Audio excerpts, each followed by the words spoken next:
Carissimi tutti, Sawa Bona, le docteur Rando Redotto depuis le beffroi du palais communal de Consayone. Le podcast d'aujourd'hui aurait dû précéder les 4 derniers, mais j'y travaillais encore. Je voudrais vous présenter un nouveau paradigme. Beaucoup d'entre vous se sont demandé ce que signifiait le PSG dans les titres des dernières vidéos. Je vais donc répondre à cette question. Je vous annonçais dans une vidéo précédente que l'on devra apprendre à l'avenir à crypter nos messages. D'une certaine façon, c'est du politically correct et malheureusement, par les temps qui courent, nous sommes bien obligés de jouer un peu à ce jeu.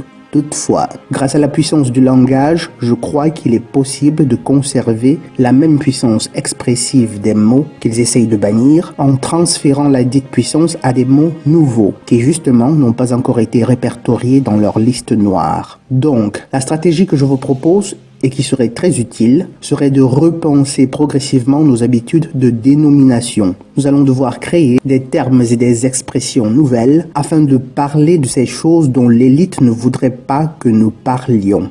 Une fois de plus, ce n'est pas de l'autocensure, mais surtout de la stratégie. J'introduirai de nouveaux vocables qui nous permettront de nous exprimer en toute liberté, à commencer par le nom même de ce mouvement qui désormais ne sera plus pour moi celui que vous connaissez, c'est-à-dire MGTAO, mais plutôt un joli petit sigle que j'ai trouvé, c'est-à-dire PSG. Désolé pour les grands fans de foot, rien à voir. Cette abréviation, ce sigle, signifie simplement psychologie sociale du gynisme. Psychologie sociale du gynisme.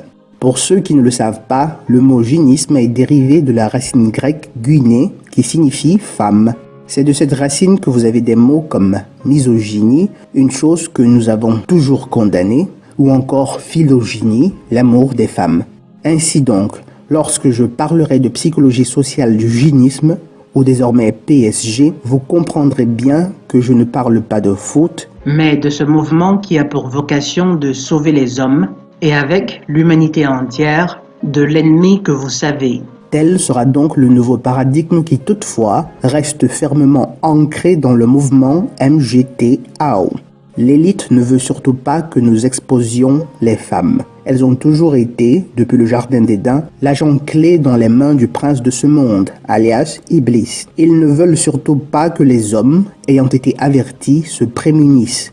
Un autre terme que j'ai besoin d'introduire est le vocable gynophore, qui signifie dépositaire ou porteur du principe féminin, par opposition à androphore ou dépositaire du principe masculin ou homme.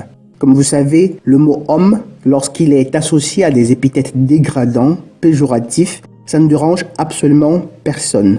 Personne ne s'en gêne. Mais lorsque le moindre épithète péjoratif est associé à femme, les radars de la censure s'activent. Tout le monde s'en scandalise. 2 poids, 2 mesures, mais cela ne nous arrêtera pas. Donc, lorsque j'aurai besoin de décrire une certaine nature de la femme, je parlerai des gynophores. Gynophores et androphores. J'utiliserai aussi Astarté ou Pépin d'Astarté que vous connaissez déjà. Il est certes vrai que nous perdons un peu en potentiel expressif, mais le sentiment d'étrangeté que vous aurez au départ sera vite passé. On s'habitue plutôt vite.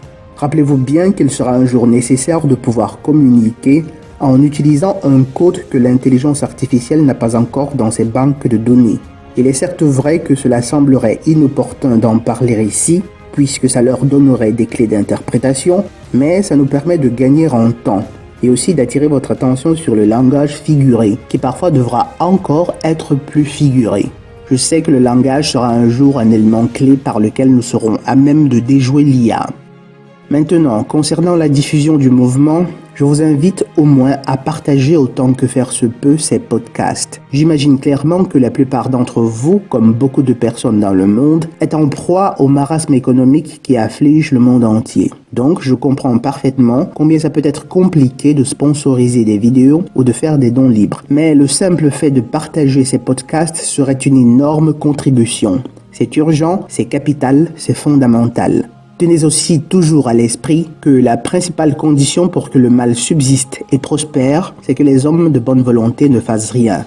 Si nous attendons à chaque fois que ce soit les autres qui fassent quelque chose, au bout du compte, personne ne fera rien. La plupart des personnes n'auront jamais assez de temps ou de volonté pour entreprendre des actions fantastiques ou pour lancer une chaîne, ce qui serait recommandable. Mais au moins, vous avez la possibilité de partager ces podcasts. Nous sommes environ 280 millions d'individus dans le monde de la francophonie. L'impact pourrait être majeur. Les anglo-saxons ont montré leurs limites quant à l'implémentation du plan divin et la francophonie illuministe avant elle. Je suis convaincu que ce sera à la nouvelle francophonie d'avoir un impact déterminant sur la destinée de l'humanité.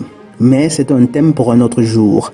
Toutefois, si vous en avez les moyens, si vous pouvez le faire sans compromettre votre santé financière, n'hésitez pas à sponsoriser des vidéos en tenant à l'esprit que les lanceurs d'alerte n'ont que vous. La phrase est d'Étienne Chouard, le lien en description.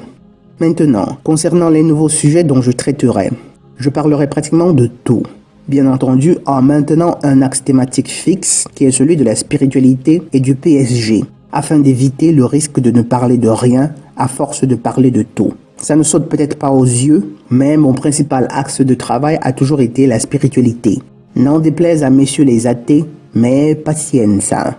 Le MGTO, ou la psychologie sociale du génisme, n'est que l'axe thématique d'origine, en ceci qu'en lançant cette chaîne, c'était le sujet central de presque toutes les vidéos initiales. Mais comme je vous l'ai toujours dit, tous ces mouvements qui luttent pour aider les hommes ne mèneront à nulle part si nous ignorons la nécessité d'un éclairage spirituel.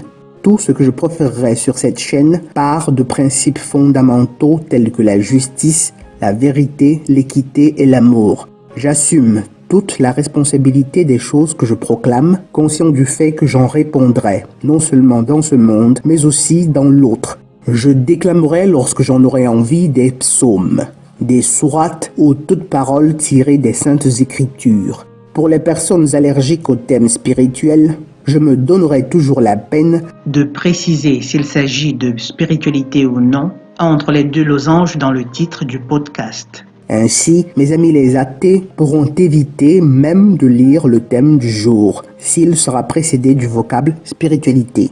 Je suis convaincu que certains de mes propos blesseront beaucoup d'entre vous. Même parmi mes abonnés les plus fidèles. Mais lorsque cela arrivera, dominez votre ego et accordez-moi le bénéfice du doute. Si vous y parviendrez, vous vous rendrez compte qu'il y a de fortes chances que ce que j'aurais dit n'était que très fondé, même si initialement vous n'en aviez pas l'impression.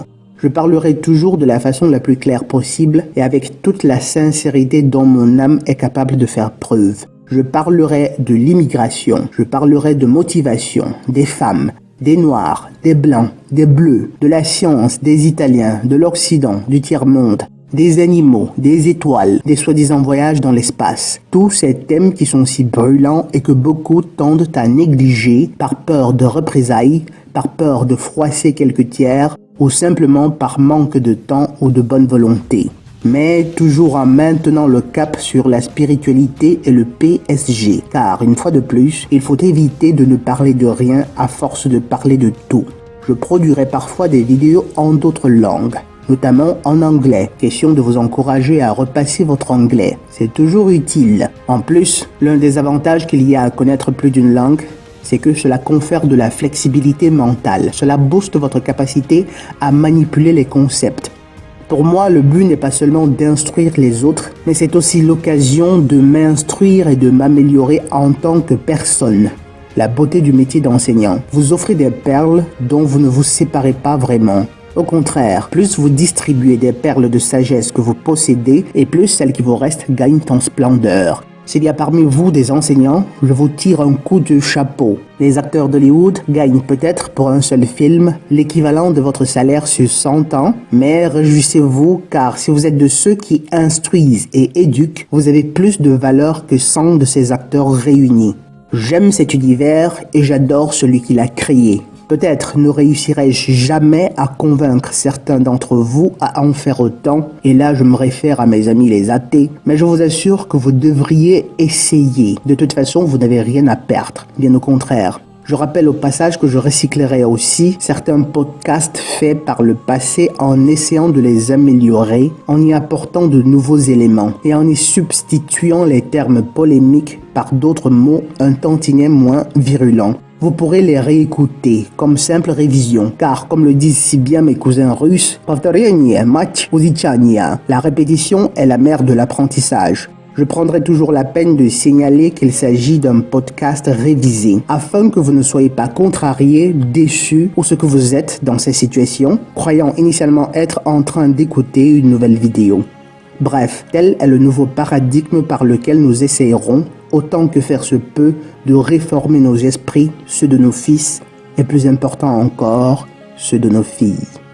Voilà, c'est tout pour aujourd'hui. Vous connaissez la règle. Si c'est mon premier podcast que vous écoutez, je le considère une avant-première. Si c'est le deuxième, je veux encore être magnanime. Mais à partir du troisième, vous avez le devoir et l'obligation de vous abonner, de partager et si possible de liker.